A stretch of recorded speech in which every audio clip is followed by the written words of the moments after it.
Hey there, my friends. Happy Tuesday. My name is Jen Pitterbuck, and I am back with another video for you this week.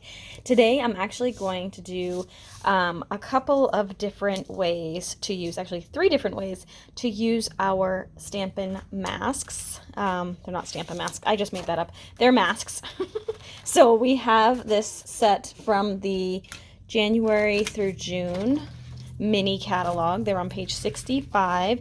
It's called the Butterflies and Flowers Layering Decorative Masks. I showed you how to use these layering ones in a previous video, but I wanted to show you 3 different ways to actually use the other masks here. So I've brought my embossing paste, I brought my Stampin Misters, and my Stampin' Blends. So let's go ahead and get started. I'm going to start by using this floral one with my embossing paste. So now I will say that I hadn't used my embossing paste in some time, and it was a little spongy, but we made it springy again with some water and just some stirring and fixing that up. So I'm going to take a little bit of this, and I'm going to plop it onto my silicone craft sheet, or yeah, is that what they're called? Silicone craft mat. And I'm using some Melon Mambo ink refill because I want to change the color a little bit. I don't want it super bright though.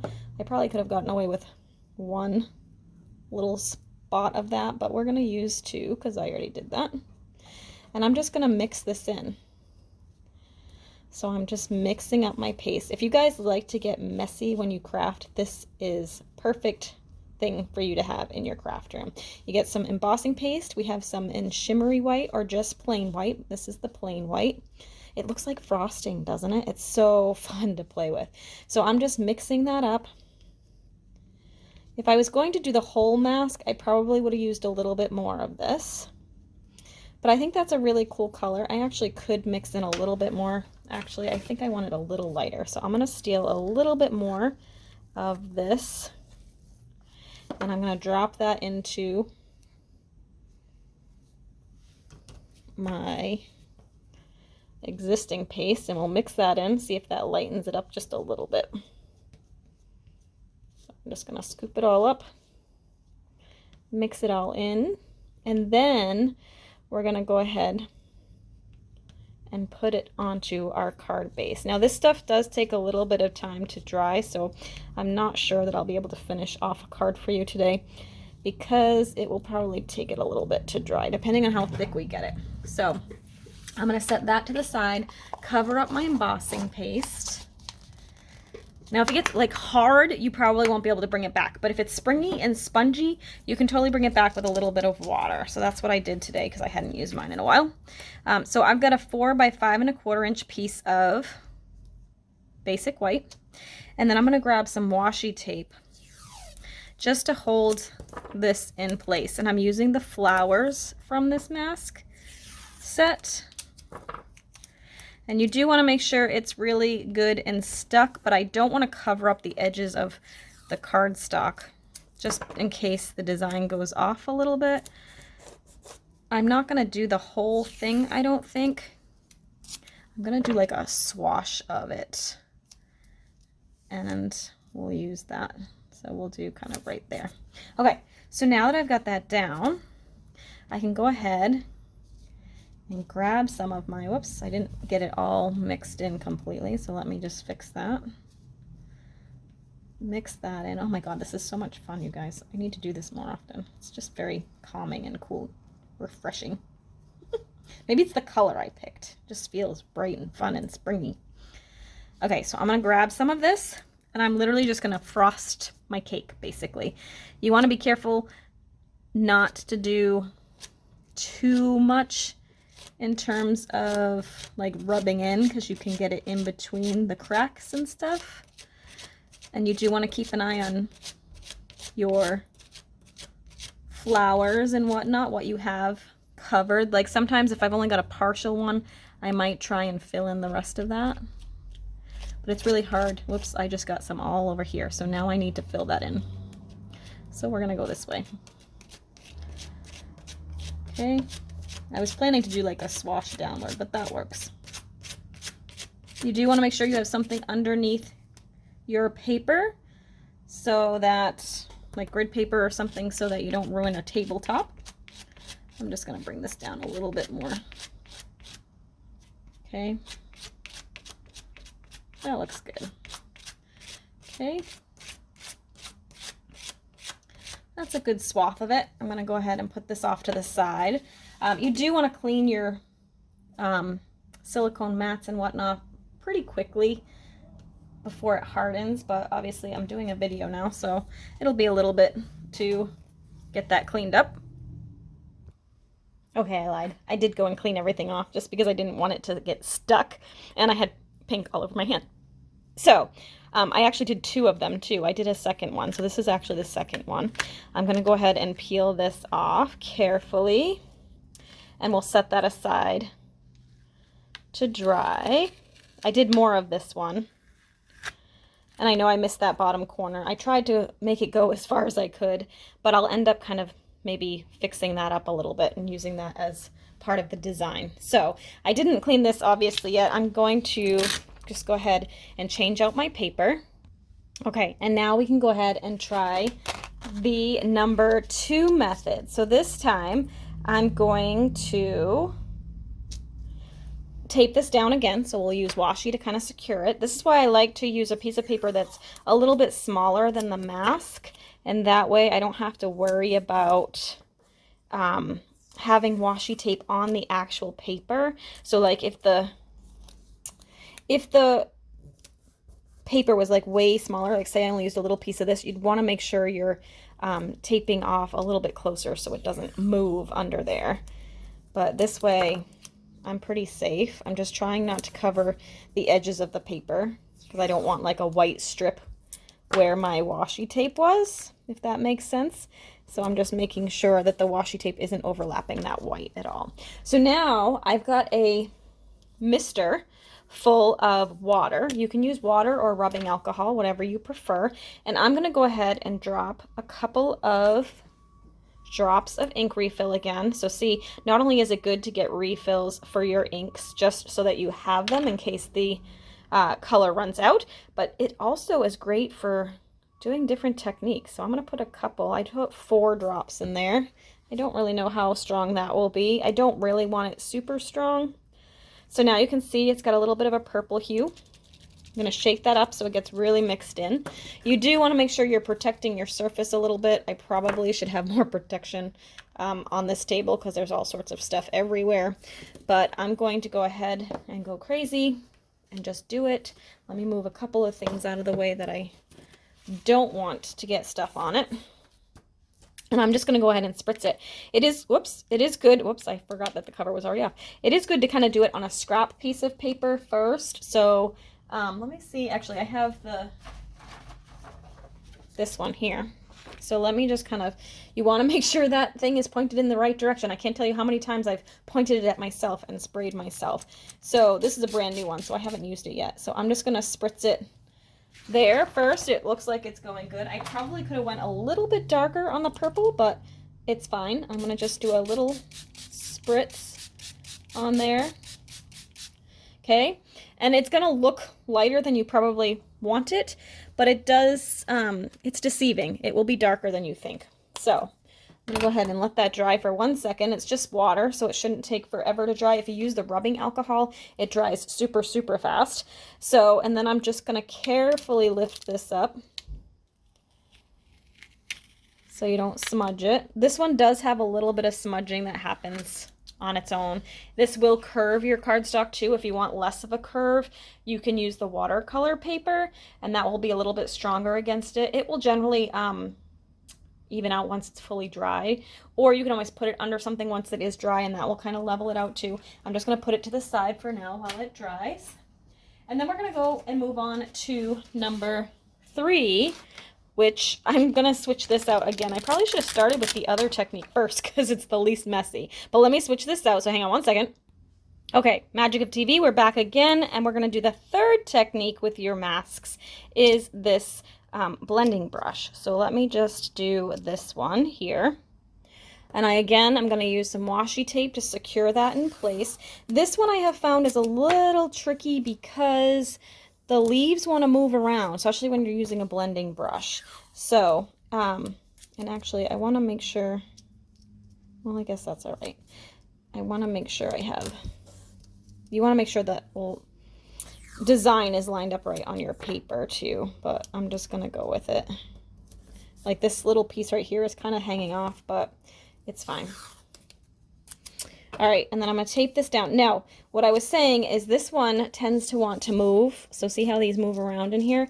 So when you're using the leaf one, I recommend you kind of blend up and down so you don't have that side to side motion if you start going side to side, which it's instinct for me to do circles because that's what I've always done with my blending brushes.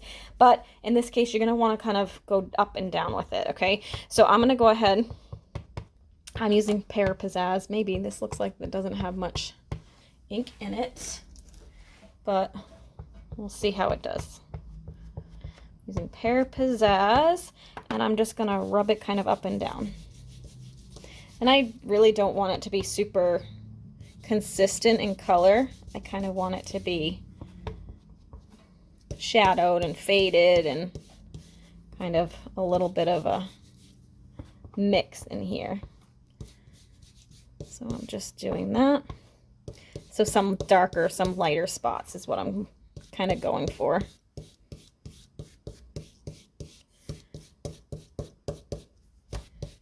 Okay, I think that's going to be good. I just want it to be a little bit of color in there.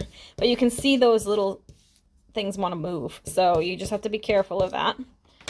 All right, and then we can reveal this one. And then I'll show you a couple of cards I've made. I have them made with the blending brush, so I'll show you those. So see, it just gives you a little bit of texture to the background, and then you could add some elements to it. So let me show you some finished ones. Here's one I did with the blending brush and the daisies, and then I added our little daisy punch. We have 2 daisy punches right now, and the larger one is retiring. This is the 2 smaller ones, but we do have a larger and a smaller, which layer nicely together. So if you have one or the other and you want the other one, you should get it now before they retire. But I love the simplicity of this. It's just white on white, and it's really pretty. I love doing that kind of look with these elements. So this is kind of putting this one that we just put into action. So I used just a little bit, and you can see this one. I actually kind of got that blurred look because I was doing the circles right when I first started. And then I added some sprig punches. Those are retiring too, you guys. I love those, and the sweetly stitched dies. Those are retiring as well, and I love them. But this is a really cute, actually I think this one's sweetly stitched. I think the one underneath is the Hippo and Friends dies, and that's a really good one that's also retiring. Just added some basic black dots and some twine, and that was the end of that one. So super simple, right? Now let me just pull this back in. It's still kind of tacky, so I really can't do anything with this one because it's still wet, but I'm thinking I may add like a nice big flower here, maybe a circle under there, or some gold to kind of set it off. Like have a little gold piece to set that off or something. So, but I'll just use that as a layering piece and add some elements to it to finish that card off. This one is dry, so we can kind of put something together really quick. I didn't bring my card base over, so we'll just build this like it's on a card base, but it's not. So we could use, like I have this little butterfly here, which I think is super pretty. So let me grab a, I was going to use some mini glue dots, but maybe I'll use, oh, I don't have any mini, I was looking for my mini Stampin' Dimensionals, but I don't see those here. Hang on. Okay, so I'm going to use some of these little minis on the back of this butterfly. Just pop that up a little bit. I'll leave the wings loose, I think, just because I think that's kind of pretty. So we'll do that. Actually, before I do that, I might want to add a little bit of, do I want some adhesive? I mean, some twine maybe. I'm trying to think. Maybe. Let's see what that looks like. I think I'm going to go with some nice white twine. Do a little more white on white. It's one of my favorites. I love the look of white on white. It just looks elegant to me. Alright, so then I'm going to cut this. Don't mind all the racket outside. Goodness. Spring has sprung around here. I don't know if you can hear that. All sorts of motorcycles and cars and craziness. I always like to tie a knot first. And then I do a bow like that. And that just gives me a little bit more stability when I'm tying the bow. Okay, if my bow is misbehaving, which this one is a little bit, I will glue dot it in place if I need to. I'm gonna make it a little smaller and that might help.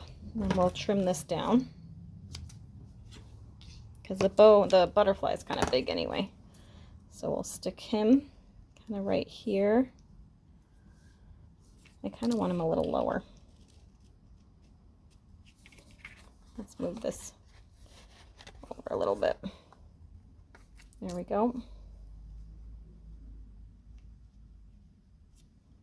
Like that. Okay. And then we could just add a nice little sentiment of some sort. I do have this one. Purple and navy is pretty, right? Navy's kind of like a neutral. It says thinking of you with sympathy and prayers. But I feel like I want, let's do, can I put thank you so ever so much maybe? Put that over here. I kind of like to do little clusters. I don't know. I don't know if I'm liking any of that. I might not like the navy, or I have thinking of you here too. I could put it up here, but that's kind of big too. I don't know. I might make it like a little note card. I feel like I want just a little skinny, like something skinny like this. Maybe just the thinking of you, but the navy and purple is pretty. I could do it kind of like that. And then just put it on a white card base maybe. That would be pretty. And as much as I don't really like to do thinking of you cards or sympathy cards, I do very often need them, unfortunately. So maybe like that. And then we'll just put this on with dimensionals on the ends and some regular adhesive in the middle where it goes over the butterfly. Actually, it should hold it in place because I don't think my adhesive is here. So let's just do this. We're going to commit and we're just going to do it. I love using, so the pieces that I'm using are all kind of leftovers. This is actually old, I think, Purple Posy, which is one of our old colors. But I have like this little bin of goodies that I pull from when I want to create cards. I kind of like that actually. It's pretty. And then maybe we'll add a little bit of subtle bling. I don't want something super blingy because it's sympathy card, right? So just a little bit of white. Again, white on white gives it a little bit more elegance, I think. Actually, I'm going to use a bigger one here and use the smaller one down here. Maybe like that. That's too close. Okay, there you go. Just super simple. And then I'm going to mount this on, you could mount it on navy, but I'm going to keep it more subtle with just a thick whisper white, thick basic white card base, just like these are. And so it will just be white on white, and that will be the finished card. So you can see you get different looks with each one. Here's this is kind of to the point where I might be able to play with it a little bit and do something. Like I said, I think I might do like maybe some gold down here like that. Pop, I need a thing in the middle, I think, like a circle to kind of stand that off. Actually, you know what maybe I will do? Is I've got a 1.5 inch circle punch, I think. Oh, that's a 1 inch. There we go. 1.5 inch. And then I can punch this out of here. I wasn't going to do another card, but why not? We'll do that, and that's going to be right under that flower, like that. And we'll just add a little bit of adhesive to stick those together. I can find my adhesive. There it is. It's right where it's supposed to be. Imagine that. And we'll attach those together. Whoops.